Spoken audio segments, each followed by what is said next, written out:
So let's do a Hi-Def NES update. We do have boards. Now it's still we don't have them all that we ordered, and there's still a lot to do before we can actually sell them, so just keep your pants on. The main thing I wanted, and he did put the connector out as far as he could on this board, so I'm going to test how well that fits in a top loader shell. And also I got template prototypes from Voltar to try with a Dremel. You can see I've already shot the video for that and cut the holes, and we'll take a look at that stuff. So the first test is really going to be about, doesn't match my old templates where I just put them on there and made a mark, permanent marker. Yes, I've already removed the sticker, and I've glued two together, and that makes it want to not fit very well, but it also helps keep it in place. It actually looks a little bit high, and really high is not the end of the world, because whenever we place the Hi-Def NES in there, it's got those little bumps on the bottom for the HDMI connector, and sometimes you might not get those cut flush, and it's going to be a little bit high anyway, so that might not actually be that bad. So I'm going to go ahead and hook up the Dremel here and cut a hole. Now, I've used this bit before with varying success, and what I found was I need to keep it on the lowest RPM level, otherwise it just melts through the plastic and it doesn't actually cut. You know, it's a very small bit, so low RPM is best here.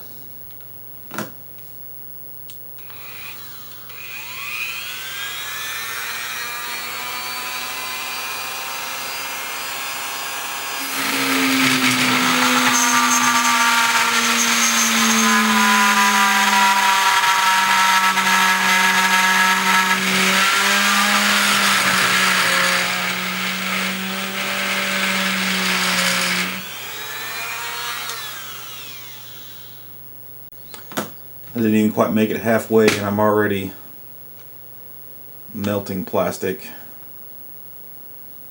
Just melted around my bit altogether.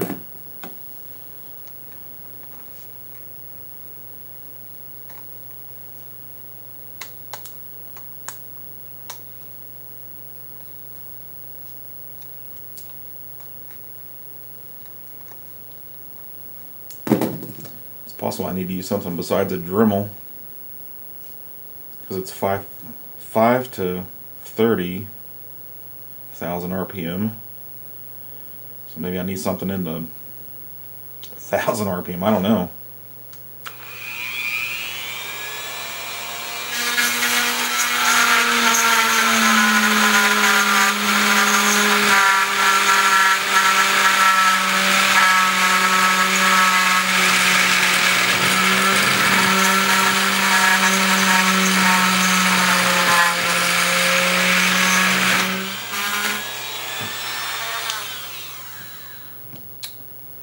Kind of messy.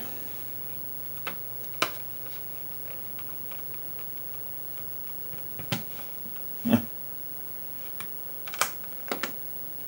Actually stuck to the metal, or stuck to the cardboard a little bit there. Yeah, it feels like it's deforming the cardboard. Maybe we do need to go something stronger.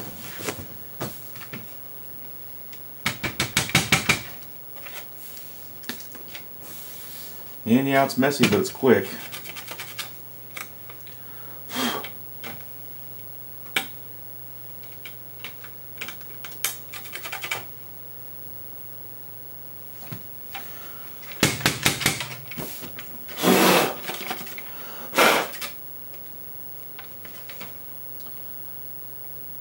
It looks a little bit not square. So I'm going to cut that post out.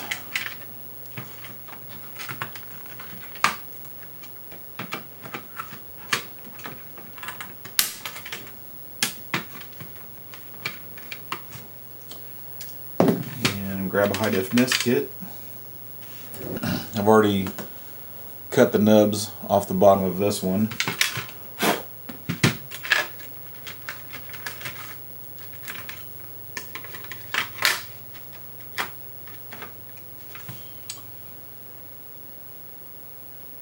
So, I mean, it's okay. It could be a little tighter.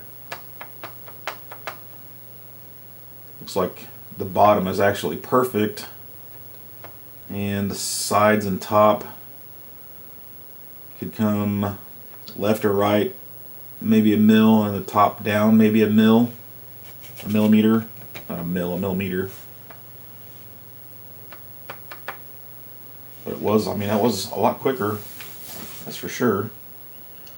This feels like maybe we need something, I don't know, maybe out of aluminum, maybe steel, and maybe glue it to this so that can be used as a spacer.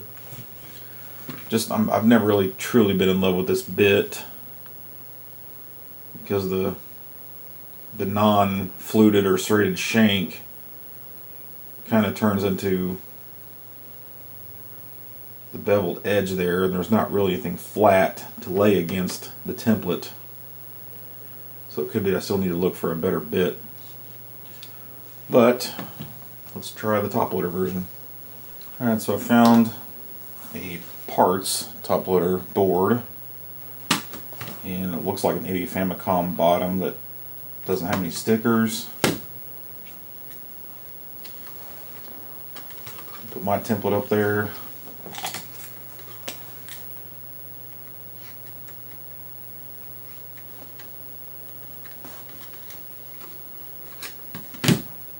Mark it out with the old template. Again, I've got two glued together.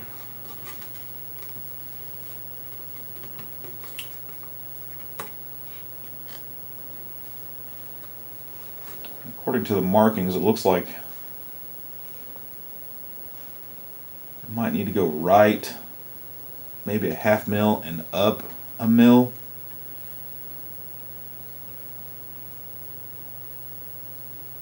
Like I said, that's pretty close, so I do want to try it.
That's the inside rib. Kind of forgot it was going to be cutting that. That's alright.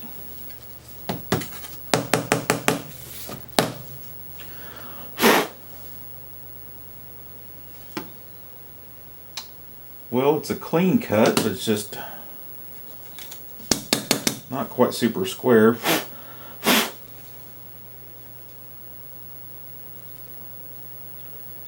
which I'm willing to give up super perfectly square. It's not like the connector is super square.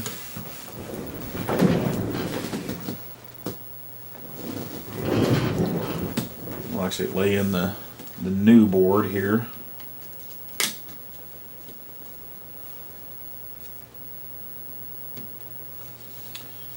Unfortunately, the new board does not come all the way out either. I'd say there's still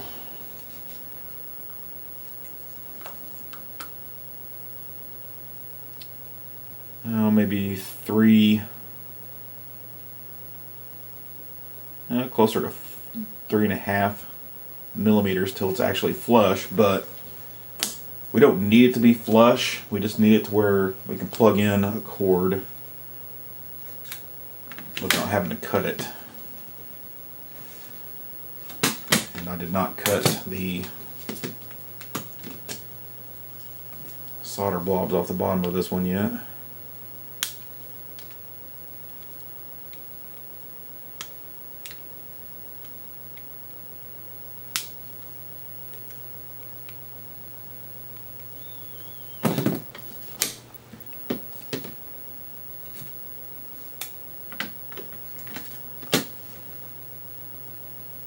Yeah, it definitely needs to go up. And I would actually say to the right.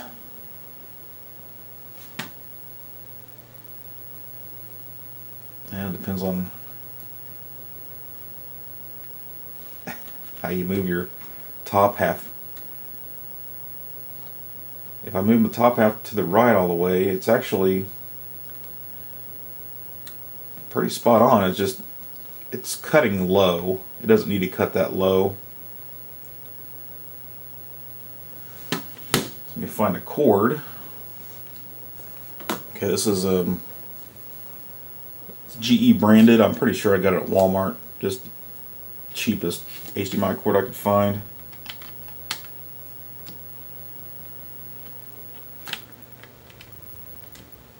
I can't say that's bottomed out, but it is touching the plastic. See if I can lift it out without putting it in anymore. No, it didn't bottom out. That sucks.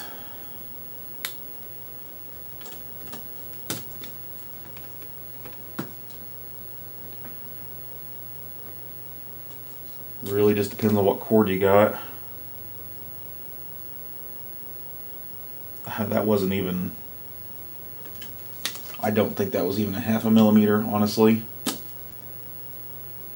No, I'm betting it's fine, actually.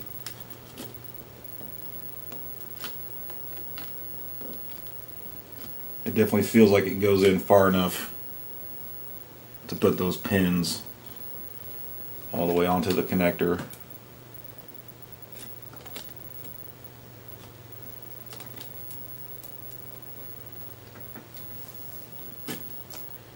Alright, so that's about all the testing I was going to do with the templates for now, but we are coming along with it. Alright, so I got the Hi-Def NES installed into the top loader. I've just got it connected up with the HDMI cord that I actually cut a long time ago so that it wouldn't go all the way in, just to know that the Hi-Def NES works and everything's going. So now I'll switch over to a different cord. Well, I didn't switch to a different cord, I just switched ends, and I'm getting the blink, which means it's not connected. And this is a no-name brand.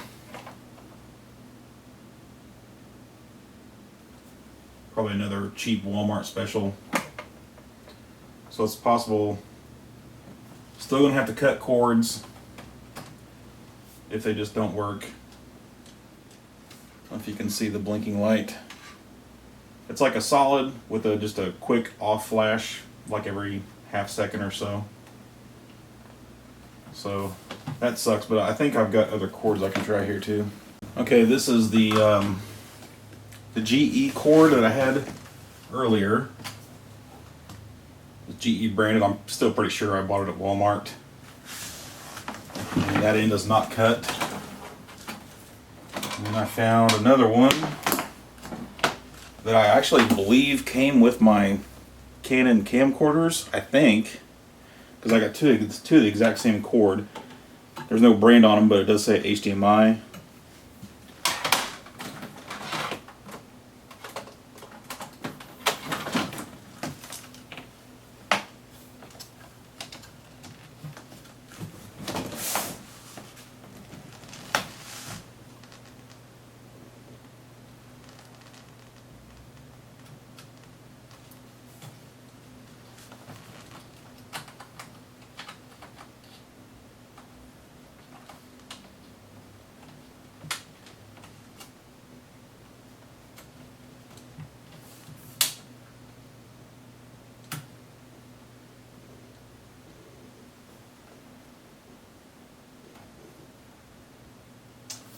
And that one is not working. Well, it's right on the edge, unfortunately. So, well, that's the brakes. Kevin took it as far out on the board as he could take it. If it went out any further, I mean, I guess he could try to find a connector that was longer. And I think maybe he already looked for that and said he couldn't find any. I don't remember, but this is as good as going to get, actually. Cutting the end of the cord is really not that big of a deal, you know, and if you're only cutting a couple millimeters off, you're not going to notice. I mean, I cut quite a bit off of these without problem. Shows you just how much. I mean, I took, looks like a good 5 mil or something pretty drastic.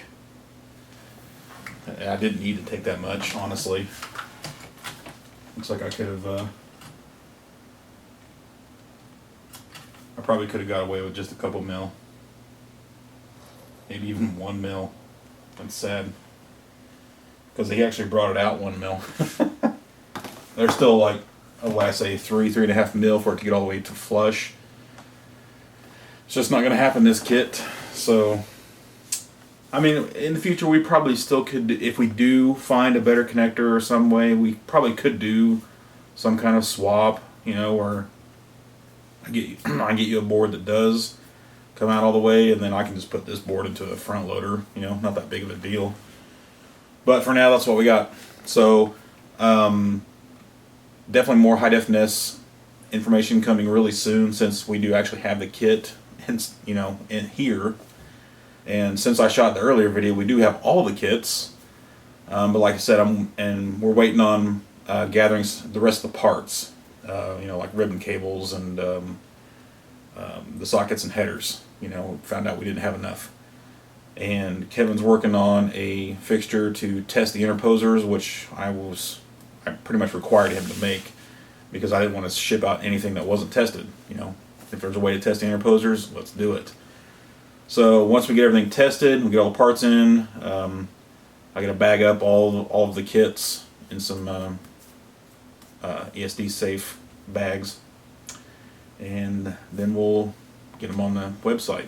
And I will definitely let everybody know way ahead of time. Like I said this every time, I'll give everybody at least a week's notice.